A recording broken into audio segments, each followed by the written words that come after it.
Android ফোনের fingerprint ও আইফোনের face ID কোনটা বেশি নিরাপদ? আজকের স্মার্টফোনের দুনিয়ায় নিরাপত্তা বা সিকিউরিটি একটি গুরুত্বপূর্ণ বিষয়। প্রতিদিন আমরা ফোন দিয়ে ব্যাংকিং করি, ব্যক্তিগত ছবি রাখি, সোশ্যাল মিডিয়া চালাই। সবই আমাদের হাতের ধরা এক ডিভাইসে। তাই এই ফোনের লক বা আনলক সিস্টেম এখন কেবল সুবিধা নয়, বরং আমাদের ডিজিটাল সুরক্ষার মূল চাবিকাঠি।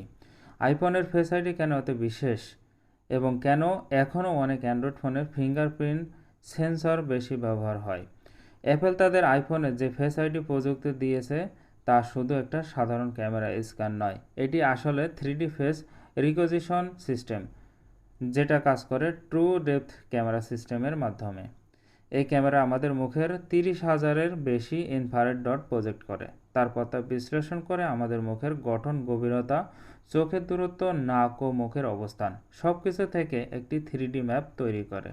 প্রতিবার আনলক করার সময় এই ম্যাপের সঙ্গে লাইভ মুখের মিল খোঁজা হয়।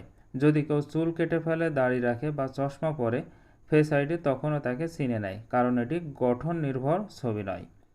অ্যাপেল প্রতিটি ফেস আইডি ডিভাইস একটি বিশেষ সিকিউর চিপ ব্যবহার করে, যার নাম সিকিউর এনক্লেভ। মানুষের মুখের ডেটা কখনোই ইন্টারনেটে পাঠানো হয় না, থাকে কেবল ফোনের ভেতর এনক্রিপ্টেড অবস্থায়। অর্থাৎ অ্যাপেল নিজেও আমাদের মুখের তথ্য দেখতে পারে না।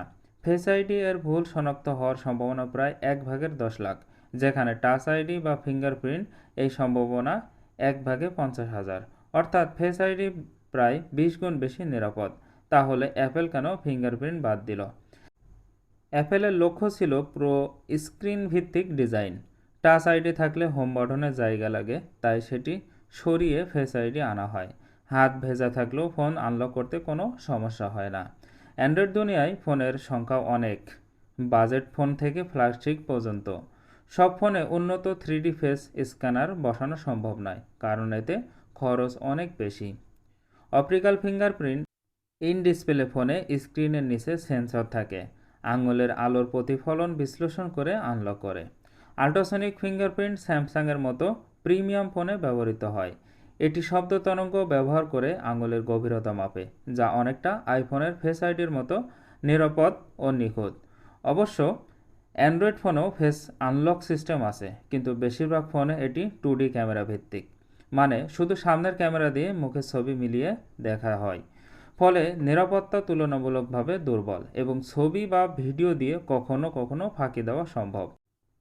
তবে কিছু ফ্ল্যাগশিপ ব্র্যান্ড ফোনে, যেমন স্যামসাং, গুগল, ওয়ানপ্লাস, এখন উন্নত সেন্সর যুক্ত করেছে, যা আইফোনের ফেস আইডি এর কাছাকাছি নিরাপত্তা দেয়, কিন্তু এখনও সম্পূর্ণ সমান নয়।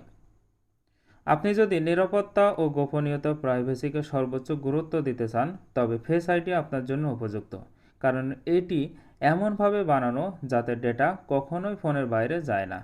কিন্তু আপনি এমন ব্যবহারকারী হন যে অন্ধকারে বা মুখ ঢেকে থাকলেও সহজে কাজ করতে চান, তাহলে ফিঙ্গারপ্রিন্ট সেন্সর আপনার জন্য বেশি কার্যকর। শেষ পর্যন্ত কোনটা ভালো সেটা নির্ভর করে আপনার প্রয়োজনের ওপর। আপনি কি ফেস আইডি এর উন্নত নিরাপত্তা চান, নাকি ফিঙ্গারপ্রিন্টের গতিময় সুবিধা? যেভাবেই হোক, এখনকার প্রযুক্তি আপনার পরিচয়কে আগের চেয়েও অনেক বেশি সুরক্ষিত করে রেখেছে। ফেস আইডি চালু হয় 2017 সালে আইফোন এক্স মডেলের মাধ্যমে। এটি ছিল অ্যাপেলের জন্য একটি বড় পরিবর্তন, কারণ সেই মডেলে তারা টাচ আইডি ফিঙ্গারপ্রিন্ট সরিয়ে নেয়। আমরা চাই ফোন আনলক করা হোক আরও সহজ, নিরাপদ আর ভবিষ্যৎমুখী উপায়ে। ফেস আইডি ব্যবহার করে ট্রু ডেপথ ক্যামেরা সিস্টেম, যা আইফোনের ডিসপ্লের উপরের অংশে নচ এ থাকে। এই সিস্টেম একসাথে কাজ করে কয়েকটি sensor, infrared camera, flood illuminator, dot projector. Dot projector মুখের প্রায় 30,000 ইনফ্রারেড ডট তথ্য সংগ্রহ করে। তারপর ইনফ্রারেড ক্যামেরা সেই ডটগুলো বিশ্লেষণ করে মুখের একটি 3D ম্যাপ তৈরি করে। এই 3D ম্যাপ ফোনের ভেতরে থাকা সিকিউর এনক্লেভ চিপের এনক্রিপ্টেড অবস্থায় সংরক্ষণ করা হয়, কখনোই আইক্লাউড বা ইন্টারনেটে পাঠানো হয় না। ফেস আইডি চালুর আগে Apple touch ID fingerprint sensor দিয়ে বিশাল সাফল্য পেয়েছিল, কিন্তু তারা বুঝেছিল ভবিষ্যতে বায়োমেট্রিক শনাক্তকরণে ফেস রিকগনিশন হবে পরবর্তী ধাপ। অ্যাপেল দাবি করে টাচ আইডি ভুলভাবে কারো আঙুল শনাক্ত করতে পারে প্রতি 50,000 বার আনলকে একবার, কিন্তু ফেস আইডিতে এই